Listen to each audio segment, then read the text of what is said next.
So the five aggregates actually fit directly into Paticca Samuppada. Hmm. That all of the points of the five aggregates are in, though all five of them are there in the 12 steps of dependent origination. All five of them.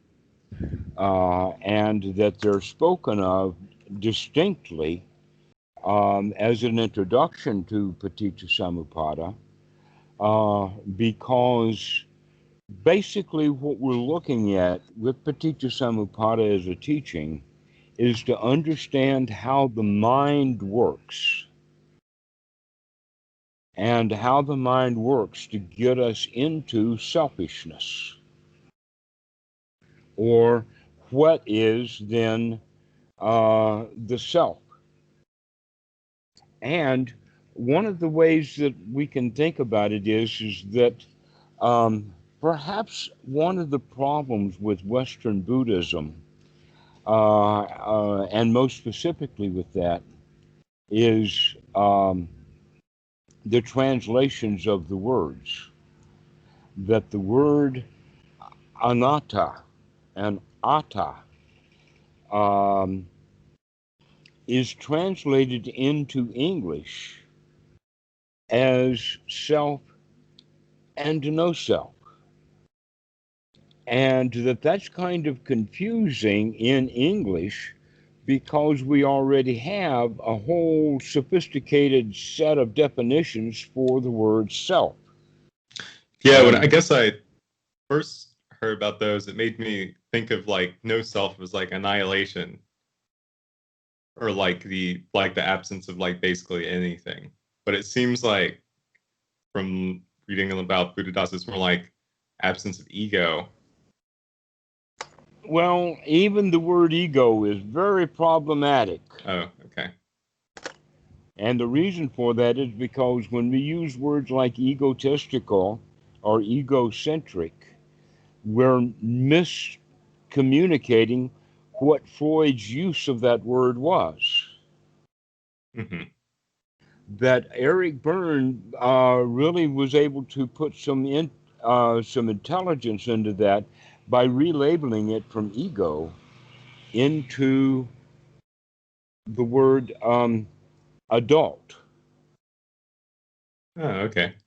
Okay, that in fact, when we use words like egotistical, we're talking about being selfish.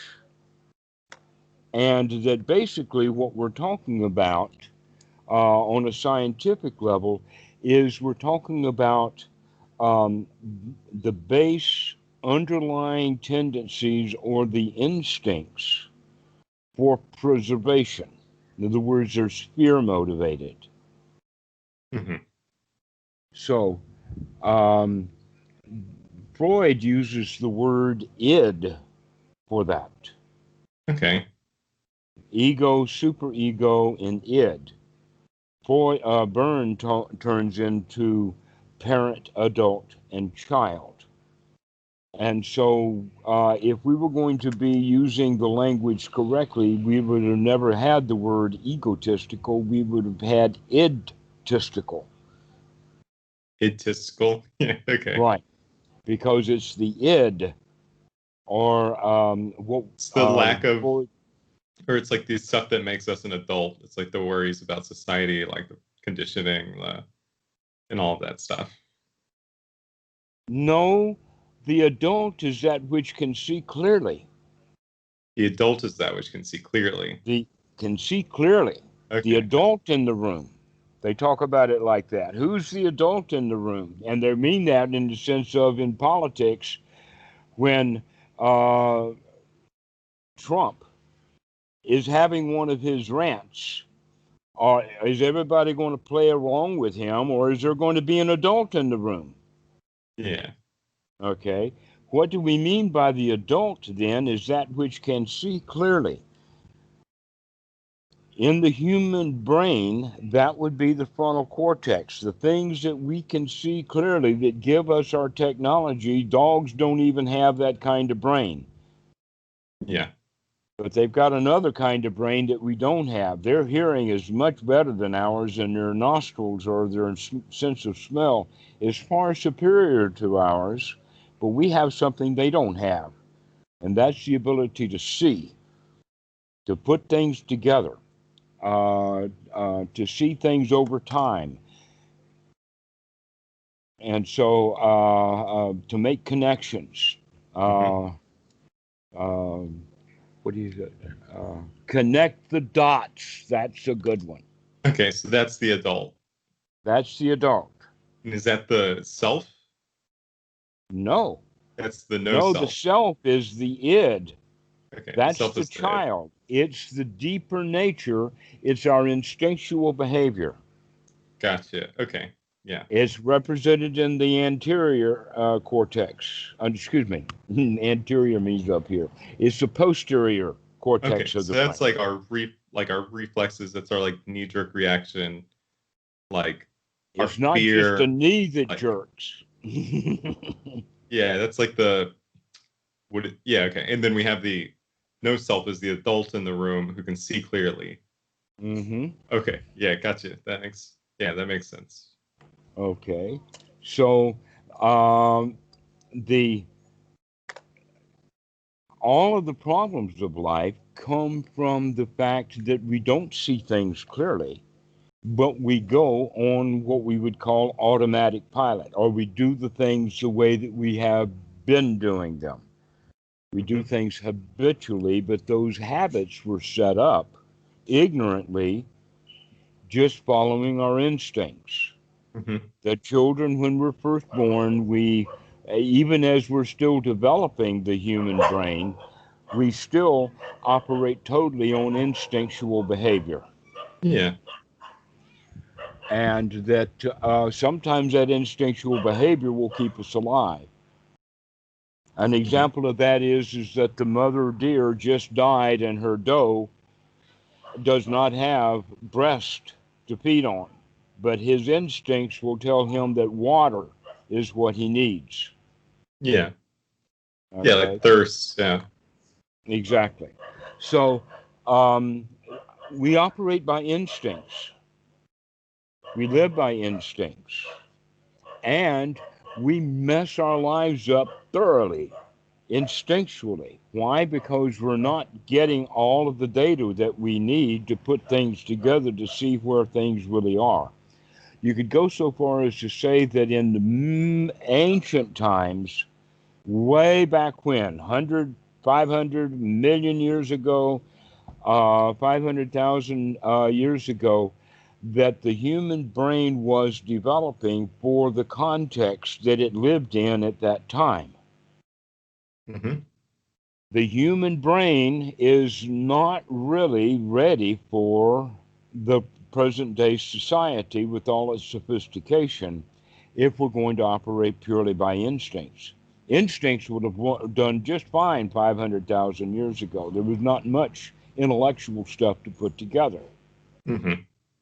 There was no writing at all. But putting writing down and starting to learn to read and write, that takes something different than the reptilian brain, which is in the back of the brain.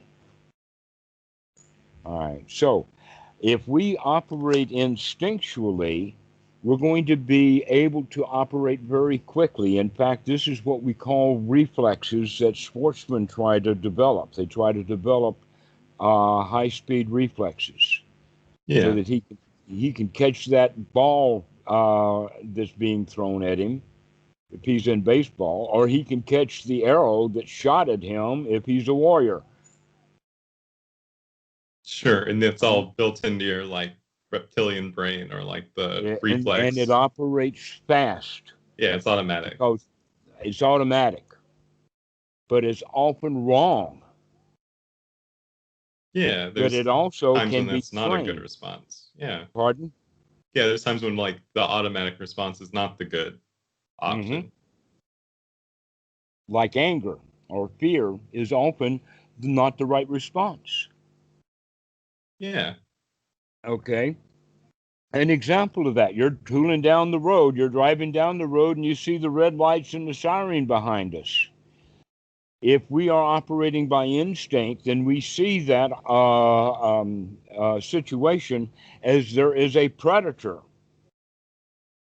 Because that's what they are, they're predators. Yeah. But if you behave fearful in that traffic stop, you're going to get killed, maybe, especially if you're the wrong color. You got to have your mojo. You got to have some smarts going on. Hello, officer. Good evening. Hope all is well for you. How may I help you? Right? But if you're agitated and fidgety and all of that, he's going to get agitated and fidgety also. So this is a clear example of when instinctual behavior is absolutely dangerous. Yeah, exactly. Yeah, and so you mentioned like anger. Okay, like in that moment, like maybe we have anger at the cop or something like that for pulling us over. Mm-hmm. That feeling, anger, they're one of the five aggregates is feeling, right? Yes. Is like, would anger be that feeling, or is that like a translation issue? All right. Let's do this to Sorry clear if you. things I'm up. sorry if there's There another. is a thing called emotion that we have in the English language. Yeah. All right. We can think of as feelings as either being part of emotions, or we can see that feelings is something that starts emotions. Yeah. Okay. The feeling then is the feeling of liking, the feeling of not liking, or the feeling of confusion, which means I don't know if I like it or not. Oh wow. So This it's just a, yeah. So These are just just those basic three, feelings. and then Now the the emotion would feeling be the higher level, higher uh, order, like. and you can actually use the word emotion in the sense of looking at the word motion. Okay, The so you can feelings think like of I it dislike as this, but over time. so you could say then that as a firecracker goes, the spark that lights the fuse is the feeling. The explosion is the emotion or the feeling that we use the word feeling for then. But the whole lighting and the explosion is also all feeling. It depends upon how you use the word. Okay. The word the word Vedana in Pali does have a negative connotation, Hmm. and that it has a negative connotation. Um, and so let's explore this for just a moment. There are three kinds of feeling. The three kinds of feeling gives rise to four modes of clinging, and these four modes of clinging are often also referred to as emotions. Hmm. Okay, and the sequence in Paticca Samuppada is that when when our internal representation of what we see on the outside, in other words, when we when in that traffic stop, all we saw was red lights and all we heard was siren. What did we do with that by the time that we process that data that's going to give rise to a feeling? Because red lights and sirens shouldn't give feelings. Yeah, it's the memory, like it's the context from. It's the context. That context is the sankara, the Yeah. context within which we see things. And now that you've used the word context, I'm going to you start pounding that one in. Is that's what sankara is? It's the context. Is It's that all of the old past that because all that context is in fact what we remember. is that different? Because sometimes I hear perception grouped into the five aggregates. Is that the same as context? In the five aggregates, sankara is the Sankara. context. Sankara is context. Okay. Uh-huh. You could Perception also say different. that sankara Okay. is our sum total of all of our memories. Oh, okay. Okay, no, that makes sense. That's a lot different than perception. Right. Yeah, so Perception context is is the the sum total. ability to process that data with new input. It's like the history. It's like when our brains like go recall, like we talked about how your brain will go like look up, like it'll like do some pattern, not pattern matching, but it'll, like try to recall like other past events or something related to like whatever's in front of you. So like the sankharas are context that we like get whenever like we have a feeling arise. Here's another possible context. The context is that we're all good old boys and we've all got red lights on top of our cars and we've all got sirens. So when I hear the red light and siren, that's old Bubba Joe. Another context.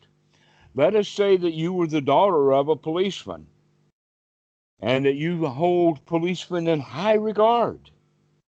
That's the context, okay? Her past. Yeah. So when she's pulled over, she's going to be, "Hi, officer, glad to see you." Right? But her own son, whose grandfather was a policeman, he's not getting along with the policemen in town now because they don't honor his grandfather. Or they don't even remember his grandfather, which is even worse. Yeah. And so when one of those cops pull him over, he's going to say, "What do you want?" All right? So it depends upon our context is how we handle any particular new sensory input. Yeah. And we're going to come up with something internalized. So Granny, who's the daughter of the cop, she's going to have one kind of context. Bubba in the woods, he's going to have a different kind of context. Your average Joe Blow Black is going to have a different context. Okay. Because of he's going to bring racial stuff into it, and maybe the cop will too, and he knows that. So that's the context that he's in. All right. So this is an important point. What of the three feelings are we going to have? Granny's going to see her dad, and she's going to have good feelings. Bubba, he's also going to have good feelings. Many people are going to have a confused feeling. What's wrong? What have I done wrong? Other people are going to have angry feelings, like, what the hell does he want? You know. So these kind of three feelings then are going to lead to, if they are ignorant, into instinctual behavior. In other words, the feelings kick things off. And the reason that the feelings got kicked off was because this internal situation that we created in our own mind, because remember, all we had was the input of red light and sound of siren. Yeah, we think cop, and then we think, oh, like other experiences with the cop. But maybe you come from a culture that had no cops. Yeah. So It all your depends on context is like not going to the have cops in previous it. experiences that you've seen. Right. So everything about our previous past will cloud or color the outcome of our perception. And the perception is the sequence of events that we go through internally of taking some information from here, there, and the other thing and come up with our current situation. Okay, so we have these different sources. So the perception is like how we rank these different inputs that are coming in. The inputs would be like feeling, the inputs would be sankhara, the inputs would be like physical feeling, I guess, too, right? Like, yeah. So this perceptional system that we have is actually quite sophisticated. That we can take old information that we've got stored up, plus new sensory input, and come up with something that's meaningful to us. and that would result in, yeah, we can come up with something that's new based like on how we're putting Mm-hmm. together all these different parts. And so like after Right. perception, what then we have an emotion? Well, that's later. But right Oh, now, that's we're later. Okay. going to look at the fact that we're creating something on the inside that we've made sense of, to Yeah, where this the is true. sensory input was all just red light and siren. Yeah. That was the only sensory input. Everything else was a matter of memory and how the perceptional system put that together to Hmm. create this new image that we have in the mind. And it might not be just an image, it might be more sophisticated than that. But whatever that image is, and that image, in fact, may or could be something nothing more than just the word cop comes up in the mind. But Yeah. that word cop is going to be colored by how we perceive cops. Yeah, exactly. So that's what impacts us. And this word impact is important. So, um, the image that we actually create, which may not be a visual image, but it's an understanding or it's a conclusion. We take sensory input, we delve into our past, we concoct something, and that which we concoct is now called the salayatana. Hmm. The salayatana then is going to be the internal sense of what we made. So, what we did with our external sense was red light and noise of a sorry. The internal representation of that is now much more sophisticated. So we have this internal representation. And is Internal that representation, like our the mind? inside the mind. That's Yeah. salayatana.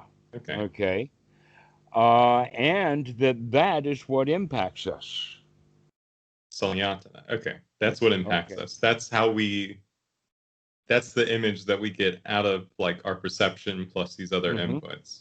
Okay. Now let's use technology for just a moment. Hope that you can follow. Do you know what I mean by the word or by the letters OCR? No. It means optical character recognition. Hmm. OCR was started by IBM Corporation to help the post office to sort mail. Oh, so it's like a camera that'll like read letters. Right? Now we have on the PC very, very sophisticated software that does this OCR. Okay.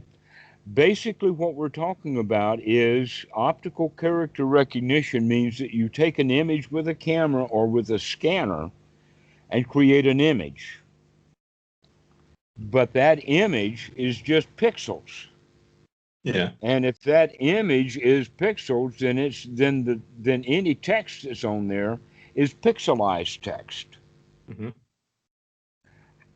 The computer can't use pixelized text. It's got to have a particular code, like EBCDIC or EPIDIC or ASCII.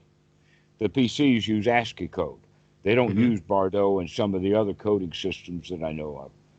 In Yeah. fact, one of the coding systems is Morse. Have you ever heard of Morse code? Oh yeah, Morse code. Yeah. Yeah, all Yeah, right. there's a So, lot of different ways to encode the all right. whatever it's But reading. but the PC uses the coding system called ASCII. Yeah. Yeah, it'll do like But but the pixelized letters are just an image, and the mhm. computer can't do anything with that image. Oh yeah, it has it's not encoded. It doesn't. It's just you can't even see Right. it really. You right. In fact, when you can say, okay, click the search bar or find, and then you type in A, B, or C, and then you hit the enter.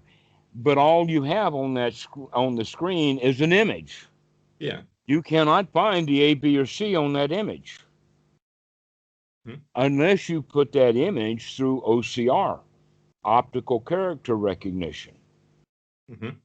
Okay. Now, what does that mean? That means that you've got to have software that can process that.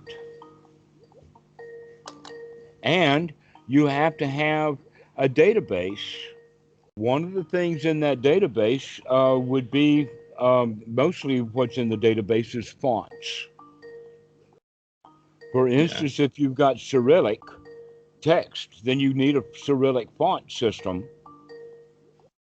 Or if you've got a text that is in Courier, then you need a Courier font. If you've got text that's pixelized as New Times Roman, then you need a New Times Roman font. Yeah, so it has something to match against whenever it's scanning the Right. letters. So if your text then, or not text, but if your image has images of Japanese letters on it, that OCR can't make any sense out of it, just like many times we can't make any sense out of the world. Yeah. So this is the process then of converting that letter that's pixelized into an ASCII character is called optical character recognition. Hang on a second. I want to send a message. Yeah, of course.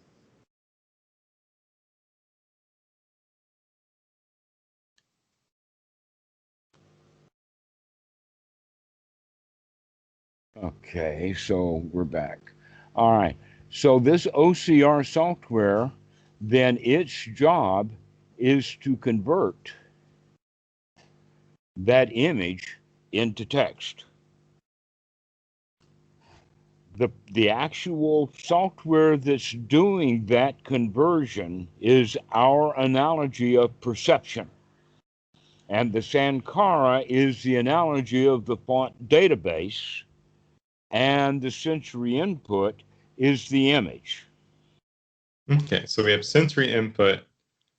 We have Sankara. That's going to be our database. That's going to be like all the things that we've seen in the past. Perception is going to be filtering those, and it's going to be producing, I forget the And word, but our mental image. And our mind. surprisingly enough, when we print that textual character that we got out of the computer, the ASCII code, it looks surprisingly like the original text. Okay, and so when you say, okay, so you've talked to me about that before, like, okay, we can only, like, basically, like, our experience is kind of like a slideshow. And so we can really only see like one single thing at a time. So we take these inputs and like our perception creates a single frame, a single slide. Okay. Is that what you're saying? And that slide is the mental object? It may be more or are we talking about a higher sophisticated than level than that? We're talking about something that's kind of nebulous, but we do. Let me talk about it this way. If I say, I see the light, and I'm talking about like I see the sky, or I see a tree. Now, when I'm using the word sky and tree, I've had to do some processing to come up with that word. Okay, What the eye actually saw was just a sight. I get what you mean. Yeah, we're doing some like, our perception is creating some mental object, and we're like, oh yeah, that is the sky. Sorry, we're not talking about that low level of like slideshow. This is like just the like how that mental object of like the sky is there comes to be, or like how like the OCR would say like, oh, that's a letter. That's the letter A. And then it does something else. Okay, here's one, for instance. Look at this. All right, that's different from a character that looks like this. Yeah.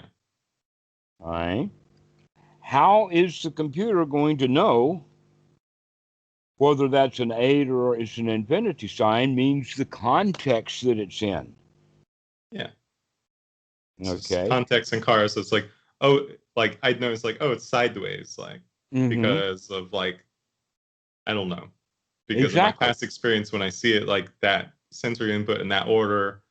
Yeah, that's an infinity symbol. And so we come up in the mind's eye with either an 8 or an infinity sign, but the OCR software may or may not be sophisticated enough.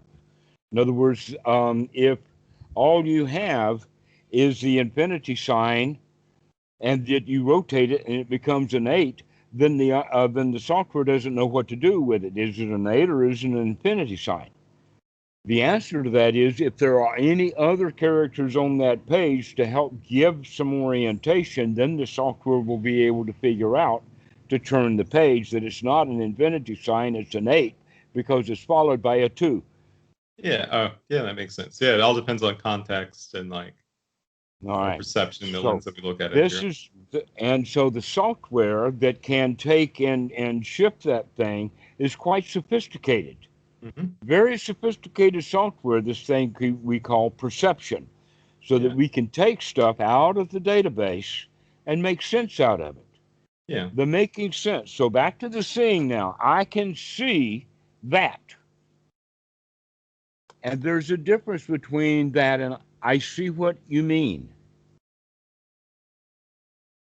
Two different Yes. kinds of consciousness now. One is eye consciousness, and the other one is the internal eye Yeah, what's consciousness. thinking? Yeah. That's the thought or the concept. Hmm. Okay, so we can go so far as to say that a concept is salayatana. Yeah. Yeah, it's the same thing. And It has the same flavor. and if I'm going to give you a concept, I'm going to have to unpack that concept into language and then feed you one word at a time, and then you take that one word at a time and put it back together as a concept. Yeah. All right. That job of taking one word at a time and making sense out of it and putting it all together, that's perception. Hmm. But you may be able to understand exactly what it was and have one feeling about it, and I can understand exactly what it is and have a completely different feeling about it. Yeah, exactly. Yeah, that makes sense. Okay, so we can give facts about what happens on the streets in Portland, and several different people hear what happened, and they'll have completely different feelings about it. Yeah. Hmm. And The and so cops are it's going to have one feeling. The Black Lives Matters are going to have another feeling. Donald Trump's going to have a third feeling. Somebody else is going to get his gun and go drive over there and cause trouble. Got a fourth feeling. You see, everybody's making different things out of the actual event. yeah. That actually then the event itself becomes contextualized and becomes a concept. But even the concepts then are subject to feeling. So in fact, this is the point that we're making is that it is in fact the concept that you generate in your own mind that impacts you. Hmm. It's not the red light and it's not the siren that impacts you. It's what you've made out of that that impacts you.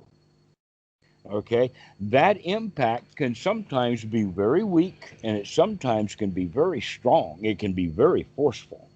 Yeah. It can be as strong as a baseball flying at 100 miles an hour and then gets hit solidly by a bat. Hmm. And you can hear the crack of that bat when that ball has to change directions immediately and go even faster because it's been struck. Pow! All right. When you think of pasa like that, then you won't use the word that normally is translated in the Pali, pasa. They translate it into the word into contact. Oh, point of Okay. contact. Yeah. Contact, okay? But we're talking about pasta sometimes is real contact, like an automobile collision. Some things are devastating when they impact us, Okay. Yeah. okay? An example of that would be somebody describes an accident where someone dies and they give the details. Someone hears those details and they put together that that's their mother who died, and that will contact them very strongly, and they have all kinds of really bad feelings. Where in fact, mom's not dead; she was nowhere near that. Okay. So He made that up. point of contact would be like is that where the six roots meet the feeling? No, that's way before, This right? is at the level that you can say that the five aggregates Hmm. go together.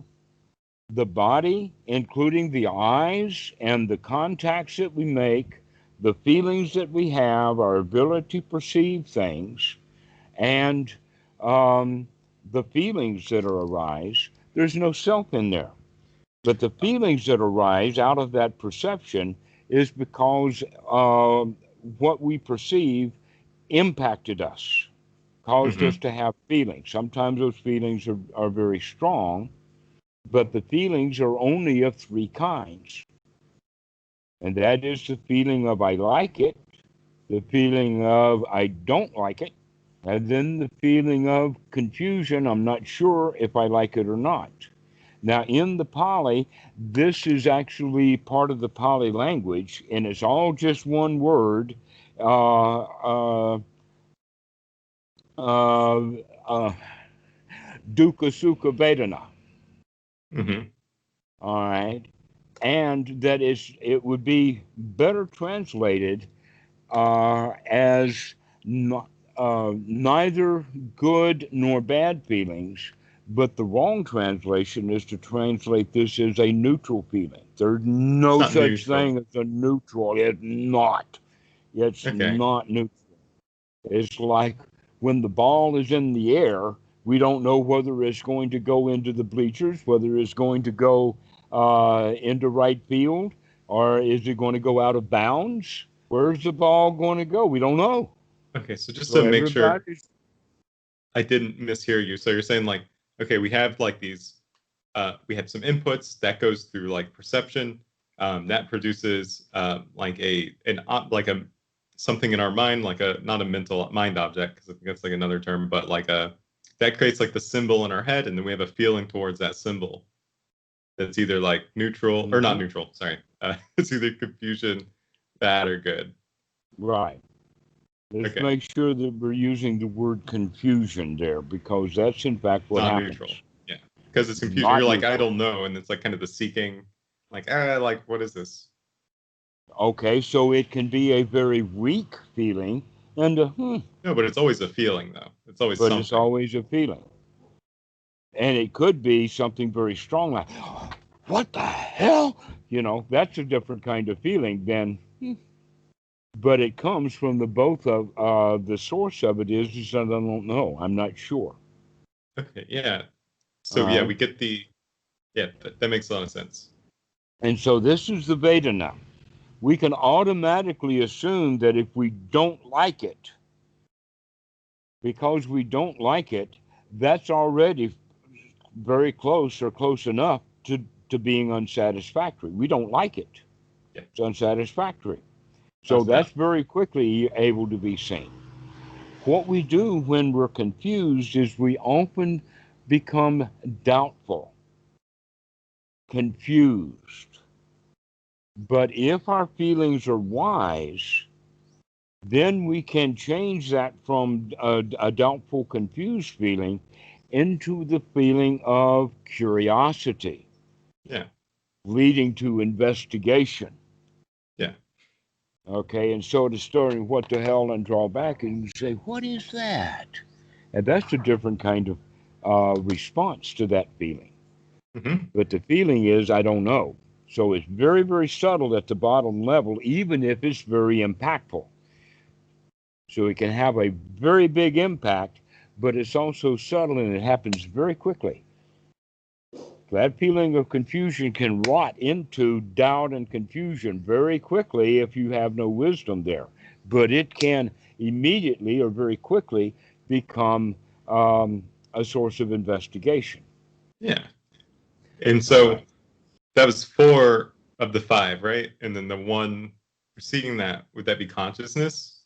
Like the observing of like the things going on, The like actual observing of the deep inputs? knowing, the knowing is Okay, the knowing. consciousness. Okay, the knowing Okay. of like we have these sensory inputs, we have these No, or no, not memories. much more basic than that at the level that I'm meaning.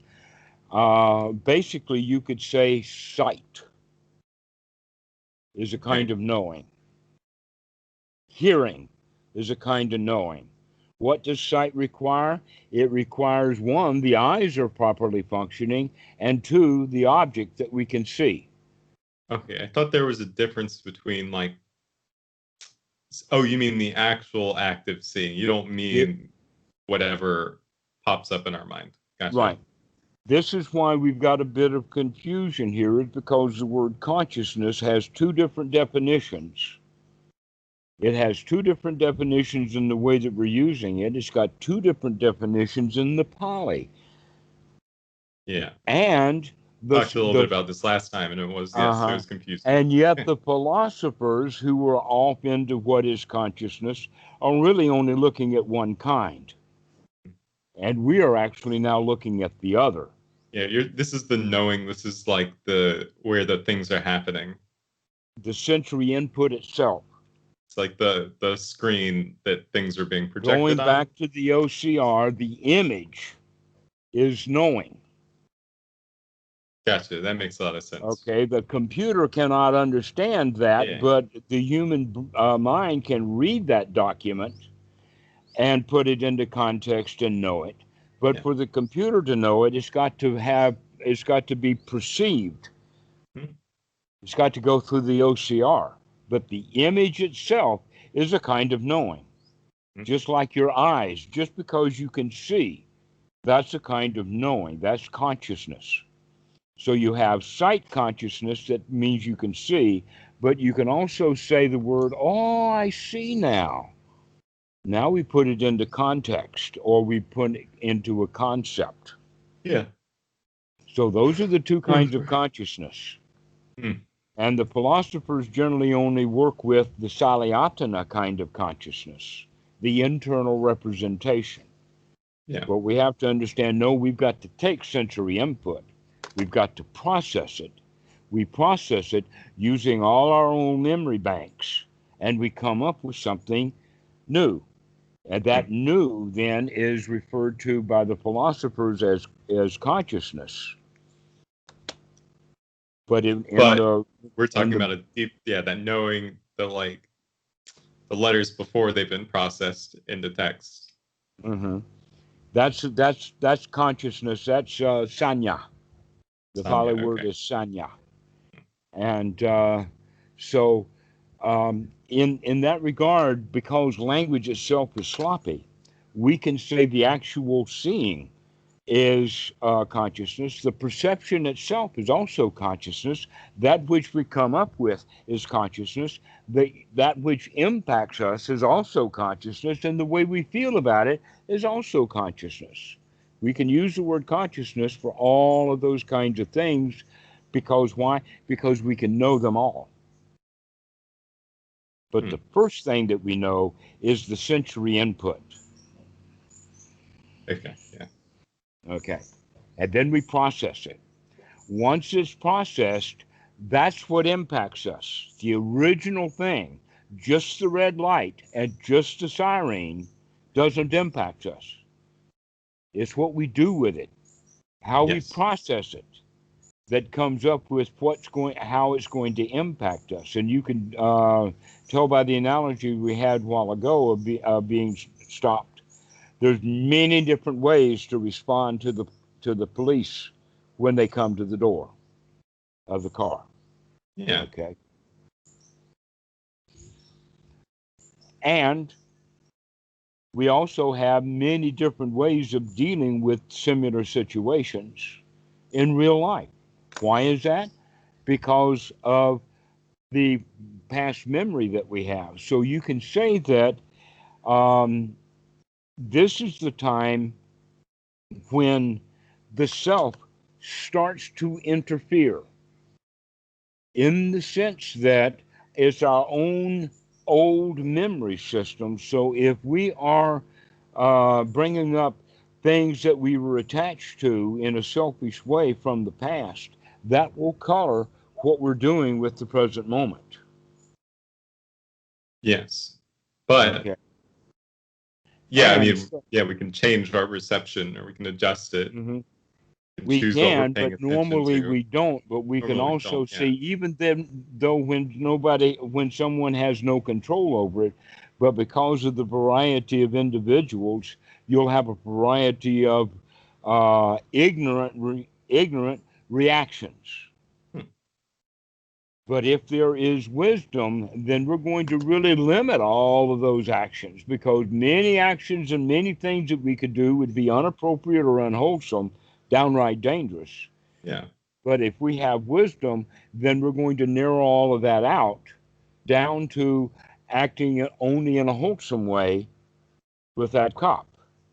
Yeah, If we have, well, yeah, I see, but yeah, when you look at the aggregate, when you look at all these people, it appears that there's a choice. But like when somebody's acting like not in wisdom, like there's no choice, like it's just a knee-jerk reaction. So like while there are fewer instinctual, choices, it's I mean not the there is knee actually a that jerked. choice. It was the Yeah. guy holding the wheel that Yeah. jerked.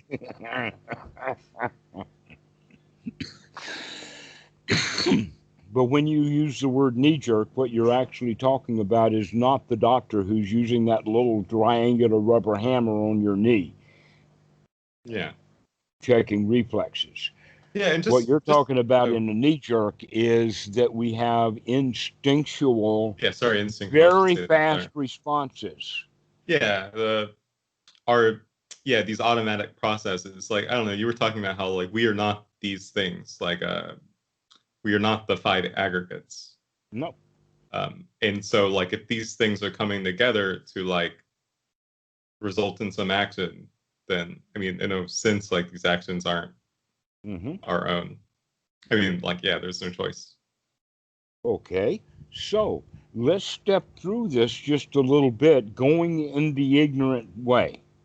If there is no ignorance, or if there is ignorance or no wisdom at that point of contact, then the feelings that arise will be ignorant feelings of the three kinds of liking, not liking, and confusion. That we already know that if we don't know what it is, and we're not acting wisely, we'll become confused and doubtful, worried, and the feeling that comes up is fear. Yeah. All right.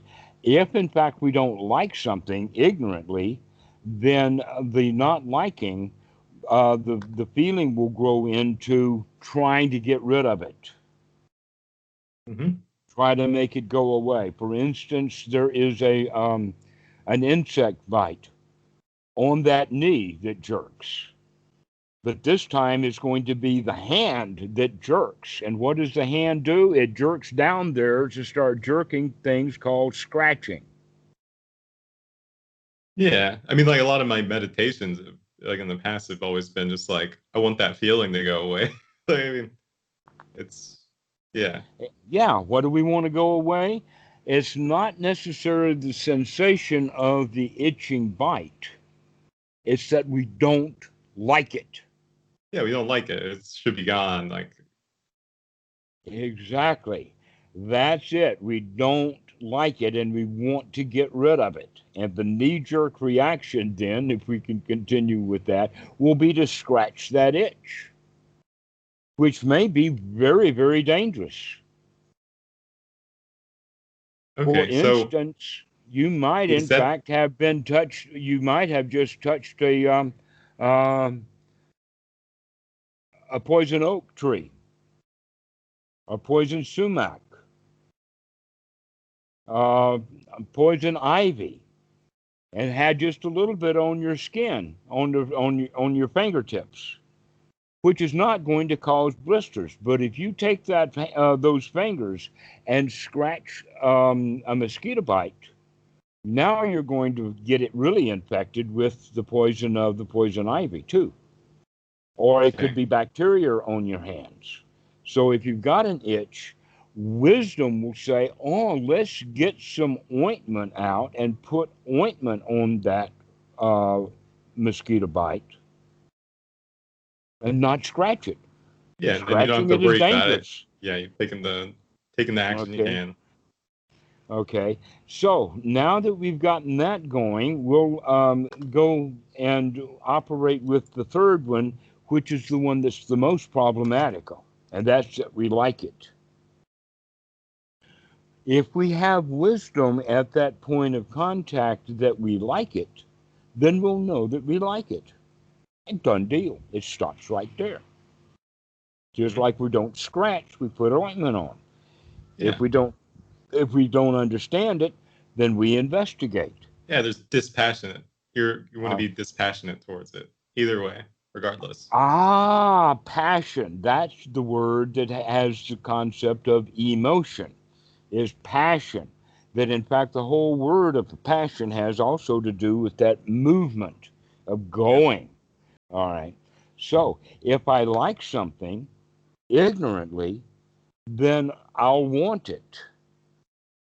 If I want something I don't have, that's a classical definition of suffering, just like trying to put up with an itch that we don't like. Yeah. All right. If I like something and I want it, then I feel incomplete. I'm not good enough. I will be complete. I'll be whole. I'll have what I need when I get what I want. Mm-hmm. You see how ignorant that is. But people think that way all the time. Yeah. Yeah, I did today. I do that all the time. We do that all the time. Yeah. Let us say frequently, at least. Yeah. Not all the time, No. depends upon how we use the language. But we do that on a regular, frequent basis. All right. What that means then is I like it, therefore I want it. And if I get it, I'll cling to it because I want it. That's This is Sangha. normally known as the four modes of clinging. Yeah. Okay. The And four it's point of modes of clinging. contact going into feeling or like this is good, this is bad, going into I Mm-hmm. want it, then into need it. Is that right? Mm-hmm.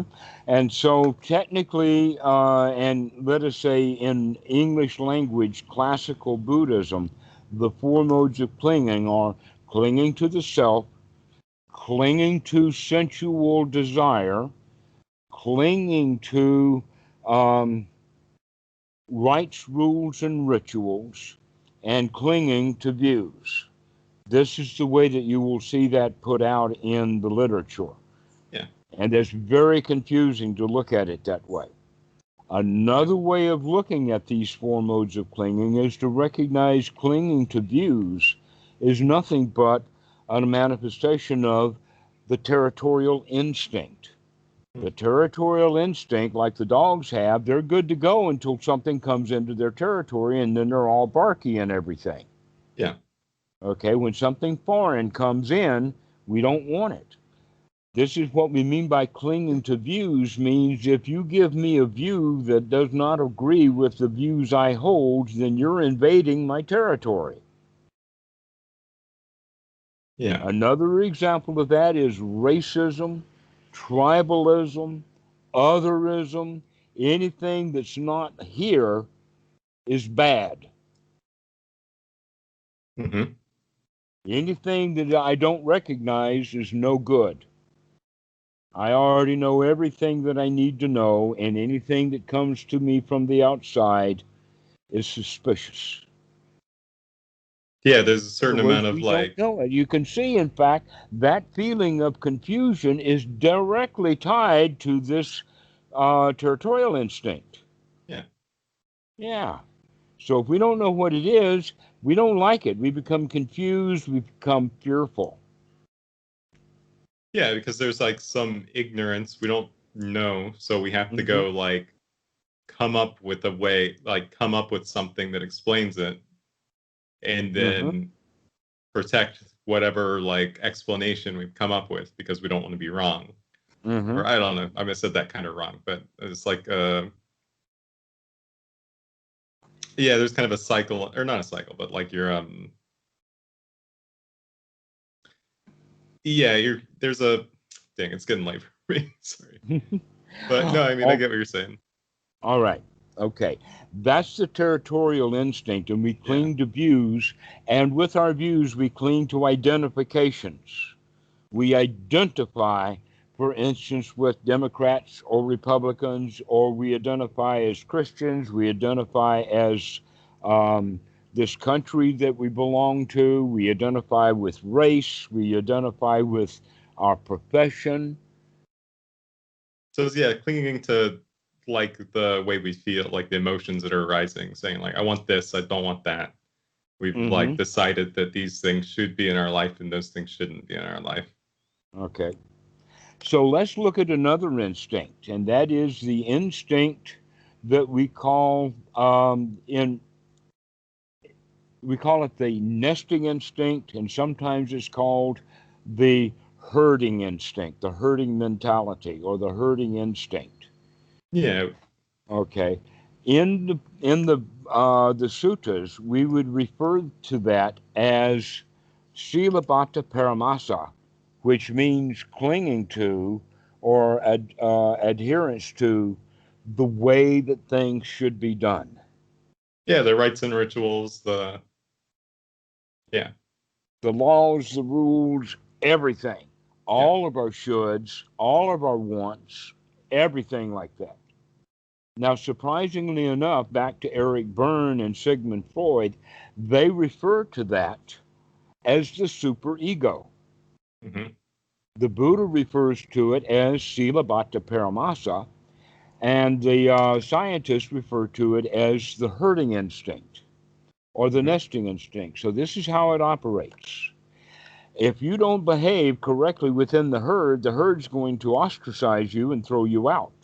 Yeah. If you don't live if you live in our house, you've got to go by the house rules. Who made the house rules? Probably the biggest, baddest dude in the house, like Daddy. Yeah, it's all And you survival can instincts. It's like the child that you were talking about earlier. exactly being in the nest is an issue of survival. Yeah, that's kind of what the four hindrances kind of boil down to. It's like the instinct part of us, right? Or the four modes of clinging. Or the four Exactly. modes of cleaning. Okay. I thought, yeah. Okay. The hindrances arise in the mind in the present moment, but we're talking about the underlying tendencies that we can also refer to as instincts, and we can see that the Buddha figured all of that stuff out. He just did it in a different language. Okay. But if we can see the context, then we can recognize that all of the rites, rules, rituals, shoulds, ways to do things actually means that we are we have a dialogue inside of our heads, and the dialogue is between this parent ego state or this super ego or this set of rules and rituals and laws and shoulds and oughts tos. We tell ourselves that, just like the adults or the parents in our house told us that when we were kids. So the Hmm. parents go this, and the child goes no no no no no, and then later when the person grows up, inside of his own mind, he has now his own parent ego state, his attachments to what their parents taught him, and so he goes nya nya nya nya nya inside of his own mind, and then the child ego state is going like this. Yeah. We do that in meditation. It's very easy to see that happen in meditation. Goenka talks about it in the sense of when the mind wanders away from the breath, never mind, start again. Why does he That's the say that? parent kind of, that's almost That a well, ritual. what happens is the parent will say no. Yeah. Or the, I've got another call coming in, but oh, we can wrap it up too. Or sorry, we can. what is this? Something fell, and now I've got to chase the wires around. Okay. Oh, no. So this, oh, sorry. Hang on a second. Got to get the mouse untangled here. There we go. Sorry about that. Oh. Um,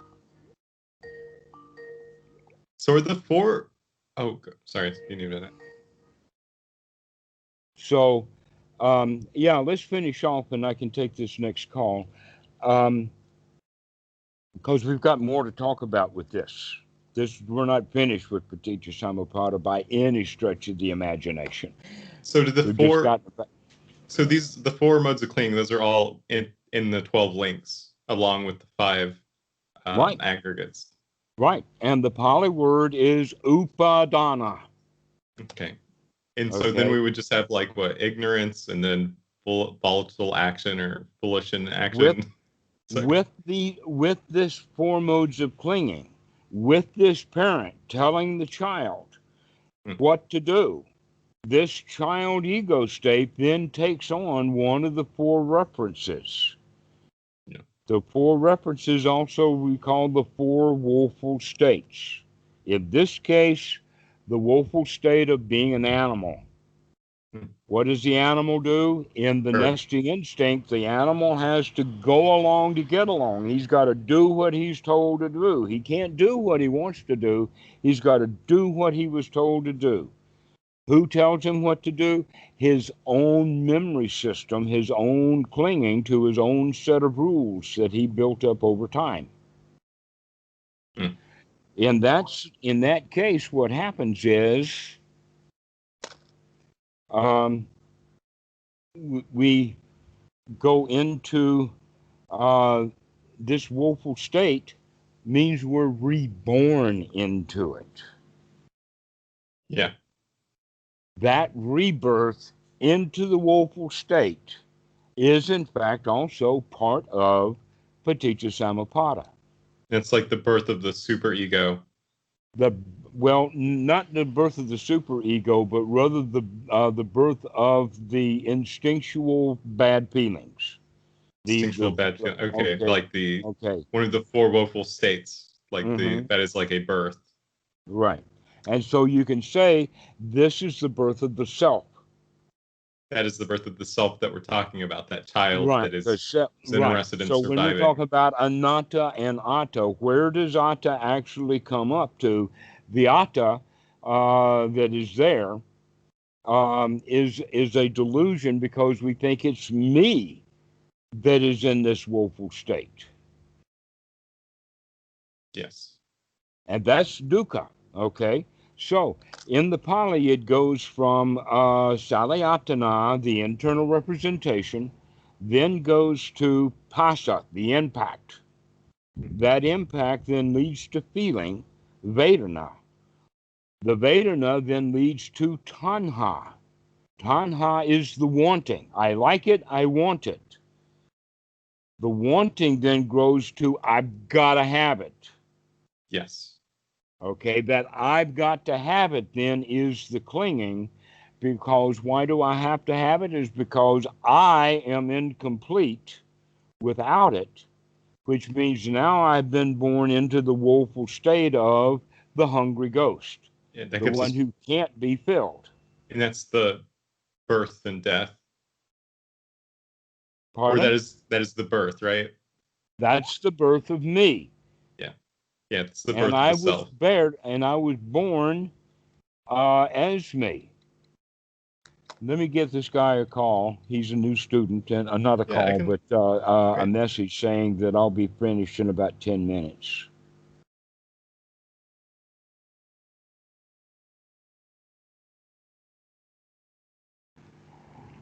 All right, so we'll do that.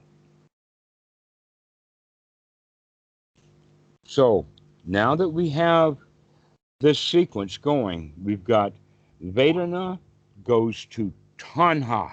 Mm, Tanha means I want it. Okay, and Tanha has power behind it. What is the power? The power of the impact.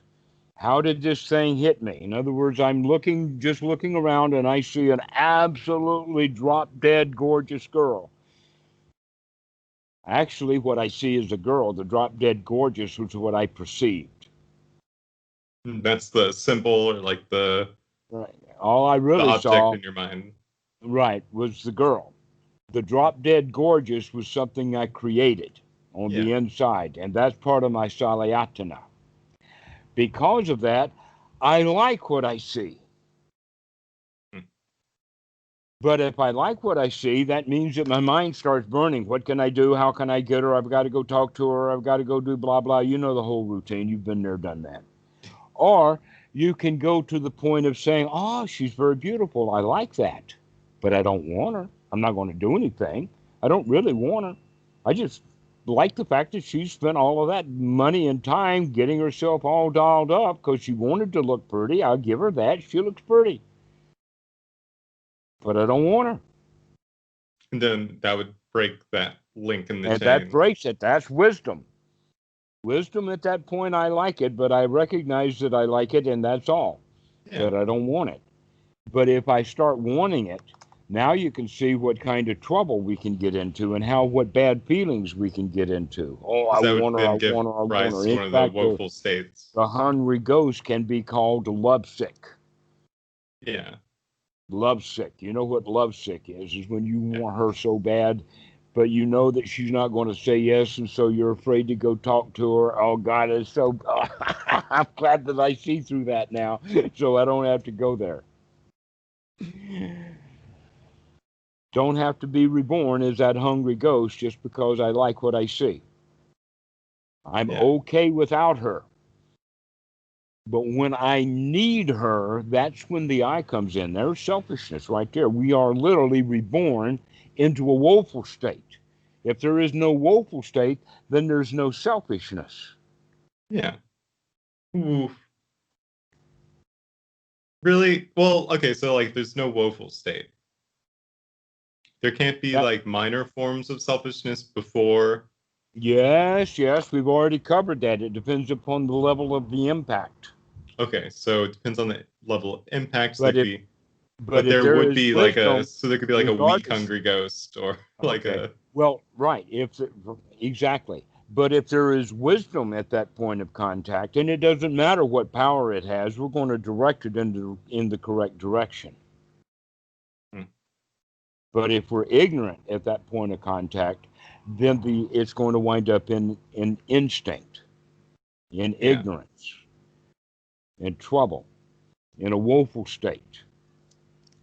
Another example of that is that while I'm looking at her and see how beautiful she is, I can recognize, wait a minute, she's holding some dude's hand. Can you watch each link? Huh? Can you watch the formation of each link? When you're fast, you can see it happening.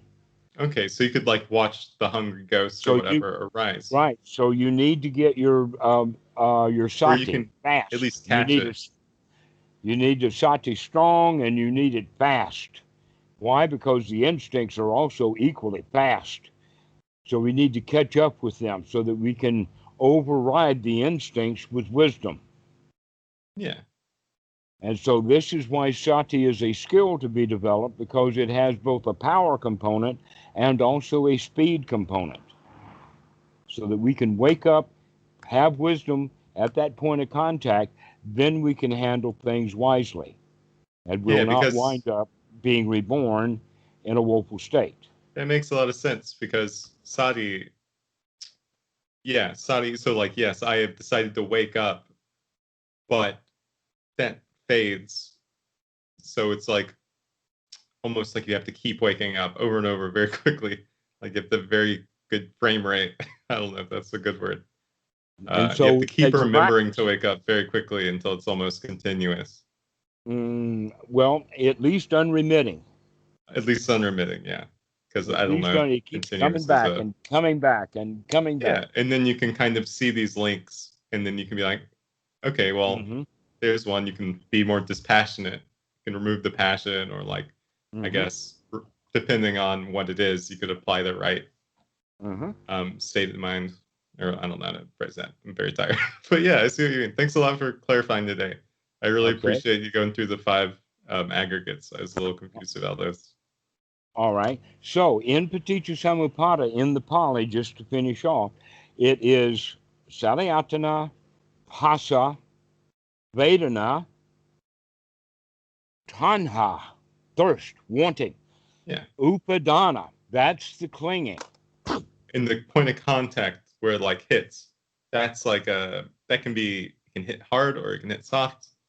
So it doesn't just have to hit hard. Right. The clinging, the desires, or the things that arise out of that afterwards can have varying intensities. Right. So the power comes from that phassa, from that contact. So just because it's gentle doesn't necessarily mean there's the absence of it. I guess like I don't know, like anger can feel like very like embodied, like you can be like very angry at something, but just because it's a small anger, it doesn't mean I'm not like. But it all started with not liking. stages. Yeah, it's all started with not It all liking. started Like with all the not links are liking, still and then there. you It's not got like to the point of saying, I have to fix this because I'm not good enough with it being like it is. I've got to throw that out. I don't like it, and I've got to get rid of it. Okay.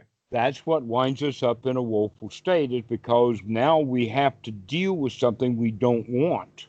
Yes. And we're dealing with it through anger, frustration, not getting what we want. This is a woeful state. So from upadana, that's when it is called bhava. Bhava, it means the rebirth into the woeful state. First, we'll see. Yeah. Okay, and so that bhava winds up then being jati. Jati means now it's happened. Mm. The bhava means that we're clinging, and that clinging then takes us into a woeful state. Being in that woeful state is jati. Now we're fully born in misery. Yes. And therefore that is dukkha. Okay. And these Okay. links, sorry, minor question, they do happen one at a time, and they all rely on each other. But it's not all at once. So like if you do remove one, then you can backtrack, right? That's another point that we will talk about Okay. Yeah, sorry. the next I time know you you've call. got more people to talk to. And how that operates is that we get faster and faster. So we can think of it like this: that we teach and understand Paticca Samuppada in forward order. First this, then this causes that causes this, all through those 12 steps. But how we practice is in reverse order. Yes, that makes a lot of sense. Right? Because we are slow. And so we're slow to pick up, and so we're really late in the process by the time that we wake up. Mm-hmm. But as we gain skill, we can pick it up quicker and quicker and quicker until we get to the point of recognizing the whole sequence, because we can experience it as we get our speed built up. Wonderful. Well, thank you so much for your time today. I really appreciate it. I'm glad you're not feeling as bad as yesterday, at least. Yeah, thank you. If you hadn't called, I'd feel bad. But being with you has helped get the mojo going. No, good. I really appreciate your time. I really do, and thanks a ton. All right, Clint. Well, we'll see you later. Thank you.